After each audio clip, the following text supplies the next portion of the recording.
Welcome to the 6A final review. We're going to look at the 2018 GHSA 6A state final between north side of Warner Robins and Lee County. I'm going to start off with some holdings. What holdings we may have missed, what to look for in holding, and maybe even some holdings we called that could have been not called. First, we want to look at the right tackle here, which would be the headline judge's key.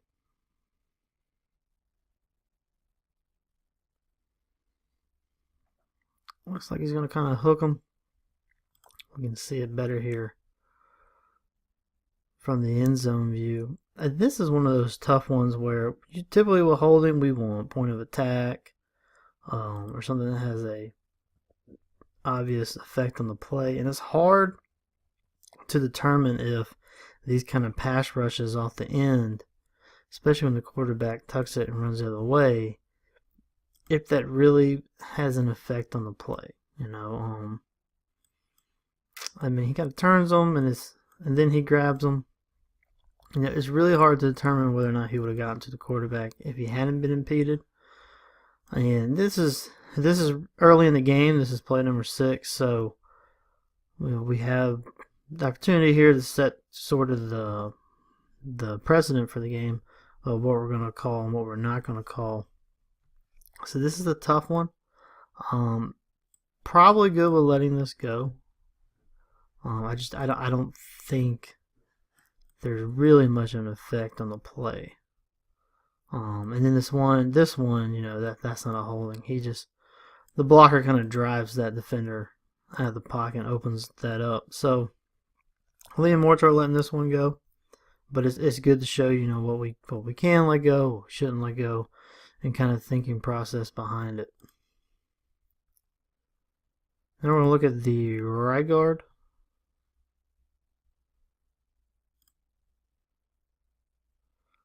We're going to see it better on the end zone view.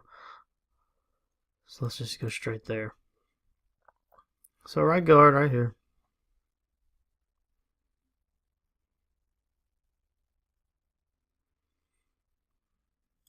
Now this one's a little more point of attack, so I think we should call this one a hold,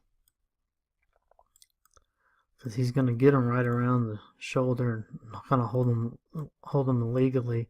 We want to look at feet, or the feet beat. So right here he still has his feet between the quarterback and the defender. And now the feet are beat, and what is he doing? He's still got a hold on him around the outside of the shoulder pad. Still got a hold of him. So we probably should have called that one. That is a tougher one. It's also looking at possibly intentional grounding here. I would go no. It's not, way out of bounds. You got this receiver going this way. I would not go with a intentional grounding on that one.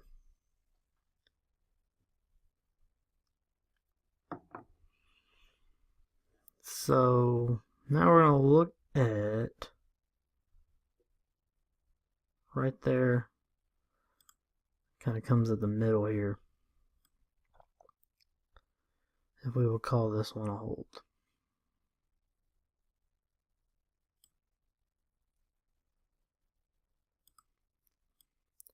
It is, you have a point of attack.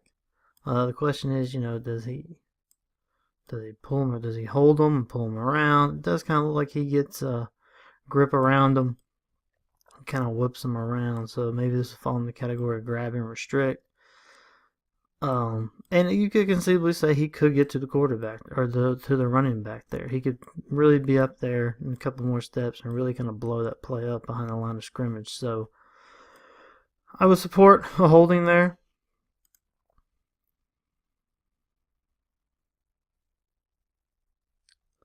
This one, I don't think we have a hold. I think it's going to be on the outside here.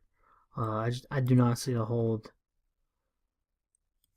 really anywhere around here. I think the R through it.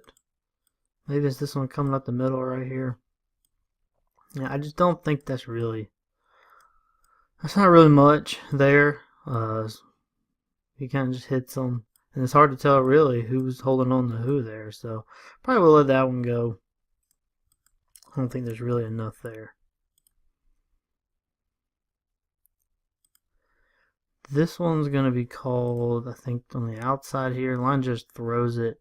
And again, I don't see anything here really that we could call hold. You know, I don't think number 45 right there is really doing anything. I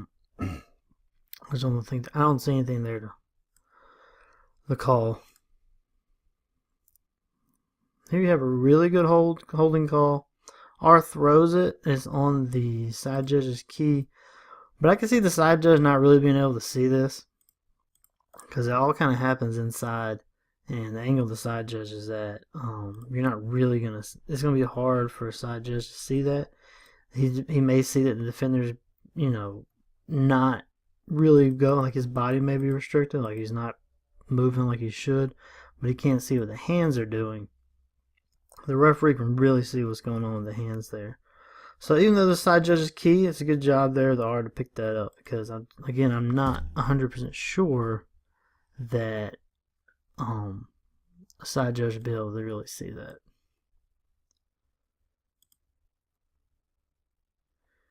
Here we call holding, and I don't see really anything. It comes from the umpire, so I'm assuming it happens here. Guard, center, guard, and I just don't really see anything there. It's like we got a double team right there, but I don't see any kind of move. I don't see any kind of restrictions. It's going to be hard to get a holding call on a double team. Number 72 here, I don't see anything really. I mean, the defender kind of spins on him, but it's not really, it's just really nothing there. The defender kind of takes himself out of the play there. So I don't see a holding there.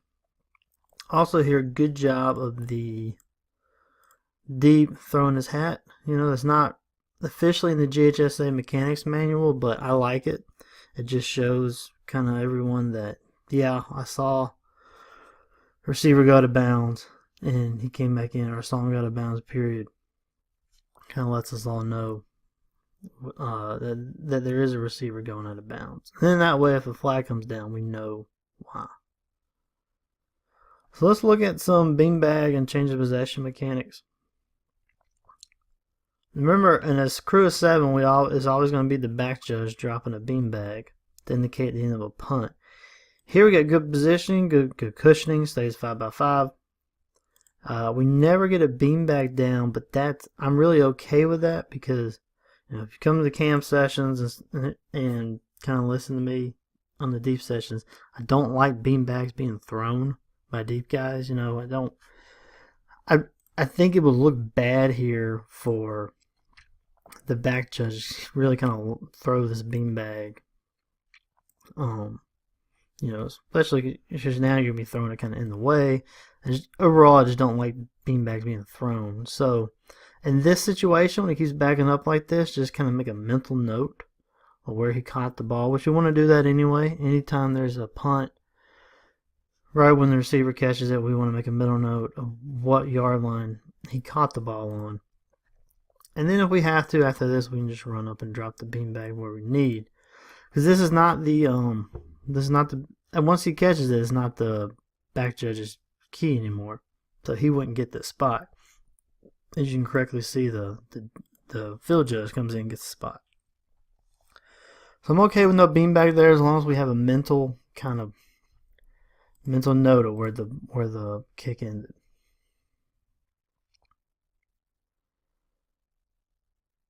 On this one, watch the field judge. Field judge, side judges, we never want to drop the beanbag. It's all on the back judge. And this is one here where back judge, just take a mental note, and as you're running by the spot, just drop the beanbag. As you're running up here, then you can drop the beanbag where he caught the ball. But field judge, side judge, and a crew of 7, we never want to drop a beanbag. And really, in a crew of 7, field judge, side judge, there's really no need for you to have 2 beanbags. You can carry 1 beanbag like everyone else. Back judge, you would still need 2.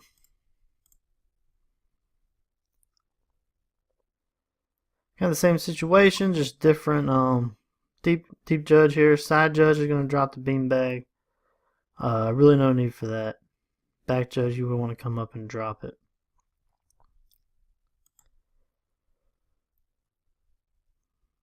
Hey, the line judge does a good job here. Getting the beanbag where the ball came out at. And then coming in, stopping the clock and pointing. Referee doesn't have to be the only one. The signal, possession change of when we have a change of possession. If you're the covering official and you see a player clearly get the ball, you can go ahead and signal. It saves us all a bunch of time and digging the ball out and everything.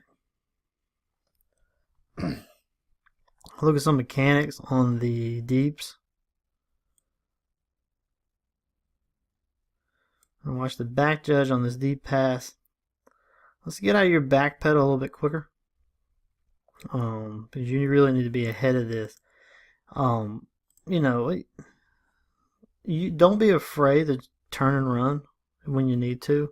I think a lot of times as deeps we try to backpedal as much as we can. Never be afraid to turn and run. Don't just turn around and look straight downfield. Turn and keep your head turned. Kind of like a basketball official. But never, be afraid to break out of that back pedal. It's more important to be in position than backpedaling. Gonna have the same thing here. Back judge is gonna get beat. Back judge, you should be moving right at the snap. I know, at least move something. Typically what I'll do, I just take a 1 or 2 steps back and then start my back pedal. But never at the snap. We never want to just be standing still, even if you're trying to read it.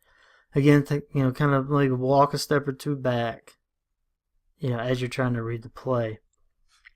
Because this is your guy, but you still got to kind of keep the zone peripheral here about what's going on. And one way to do that easily is be backpedaling, or at least moving backwards at the snap. Because now we don't see this receiver coming in until it's too late, and then we're not in position. So we have no one at the goal line. Back judge in this particular situation, you should be right here on the end line. Field judge, side judge should be on the goal line. Field judge, let's just stop at the goal line. But all 3 deeps here were kind of out of position on this pass.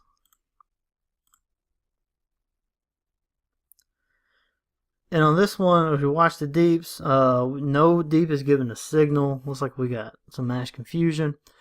That 12th guy gets off in time, but there's no signal from the deeps. At least be on your mics talking to each other. It doesn't look like anyone is opening their mic up. So let's be talking to each other. Make sure we got 12, saying that's 12th guy running off, or at least our hand signals or something. Also, if we look at the line of scrimmage, we got the headline judge is signaling. But we got nothing from the line judge when the snap gets off. So, even if the players aren't ready, we need to be ready to officiate and need to be ready for something to go on. Because, no one's ready on this play. Great call and great mechanics here at the goal line by the side judge.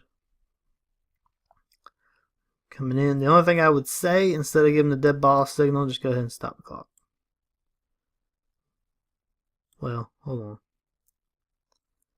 Yeah, 4th down. So 4th down, we're going to be stopping the clock no matter what. So just go ahead and stop the clock. If it's a touchdown, you'll signal touchdown. If he's short, go ahead and stop that clock instead of giving the dead ball signal. The only time you get a dead ball signal is if it's short of the goal line and it's, not a 1st down and the clock's still running. This situation, again, the only thing I would say, go ahead and stop that clock. Otherwise, good call. Good mechanics there coming in and grabbing the spot.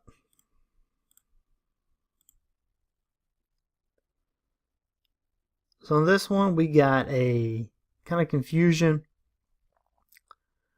The white coach is going to try and call a timeout here. And instead of emphatically coming off, when the snap is imminent and there's a timeout, really harp on that whistle, run off the sidelines, really kind of blow on it. Be emphatic about stopping the clock. Here we're kind of nonchalant, and it looks bad because we already got half the play ran off. And we just got kind of official, kind of nonchalantly coming onto the field, waving his hands. So let's run off the sidelines, being emphatic about stopping that clock. Watch the line judge, top of the screen.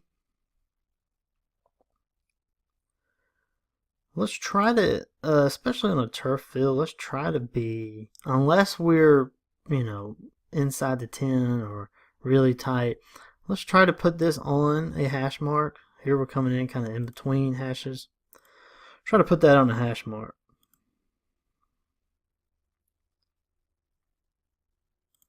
There's also in this play an illegal block below the waist by the center. Right here, going to come down and cut that linebacker. And really, you may could go with the chop block here because we go high and low, but we definitely at least have a illegal block below the waist on that center, hitting that middle linebacker.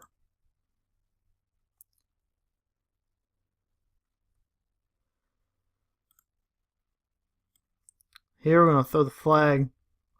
Line judge top of the screen.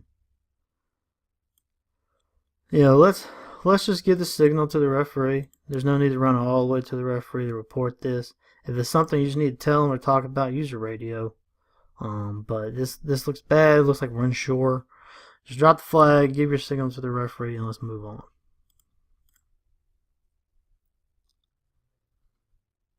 Inside the 10-yard line, we need reverse mechanics. Right here at the bottom, he should be working his way back toward the goal line right now. So let's make sure we're crew of 7 inside the 10. We're working back toward the goal line so we can cover that.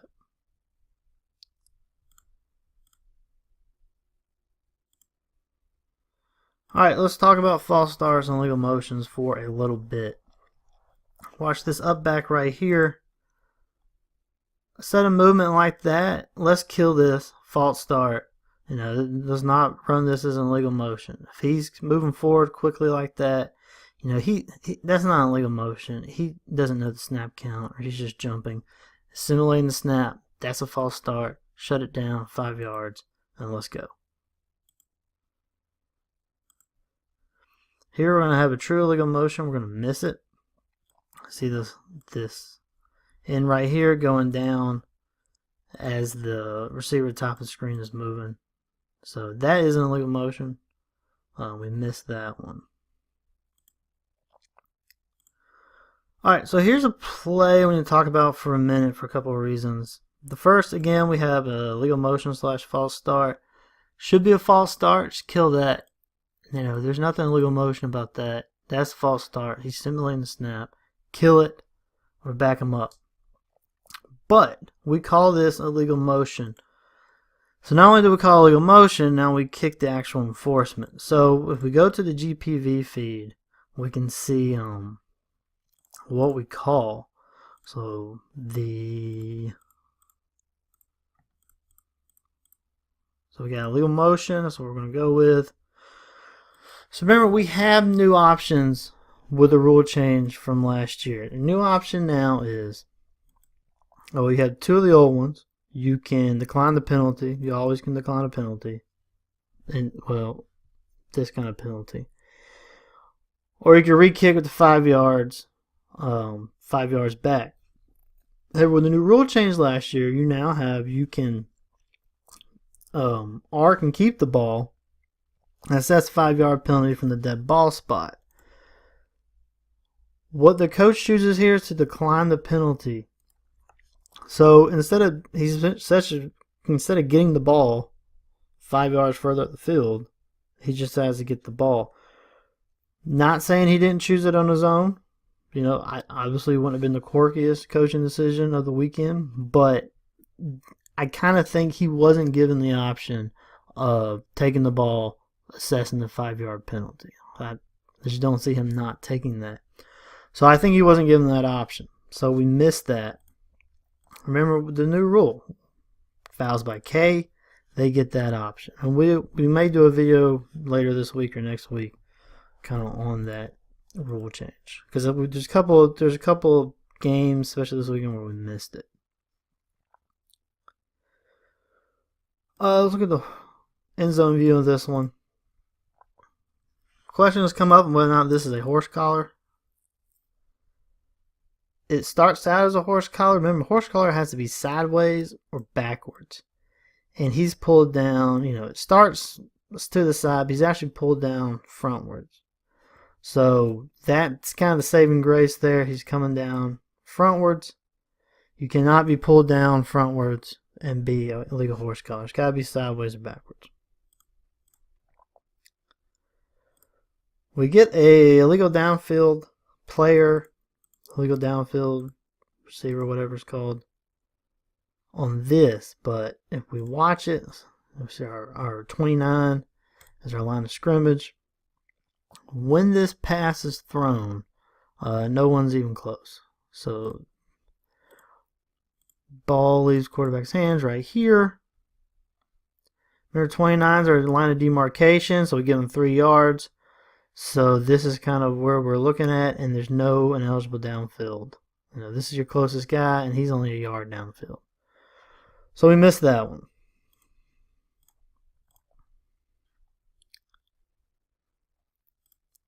Here, the line judge is going to signal a forward pass, and I believe we have a backwards pass here. It's hard to tell from this angle, but if you look at the quarterback, he's standing just in front of the 15. And the pass is caught at the 15, a little bit behind it. So this is probably a backward pass. Let's make sure we're not just guessing.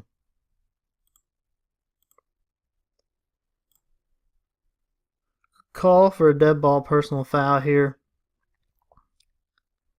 The receiver's well out of the runner's well out of bounds when he starts coming in here. And this is late in the game. I think this is play number 111. So well out of bounds here when he comes down. Good call for an illegal dead ball personal foul. Also, again, good job by the side judge here in using his hat. Looks like it's this receiver right there. He's out of bounds. Maybe he came back in. Yeah, he's out of bounds right there. The guy drops a hat. Good job there. Again, not in the manual, but it's a good mechanic for us to do. And last play, I think we probably should have called defensive pass interference right here. Definitely looks like he's playing. He's. Remember, the question is he trying to keep the ball from getting to receiver from getting to the ball? Got a lot of early contact. He's definitely going through the back of the receiver to try to get this ball.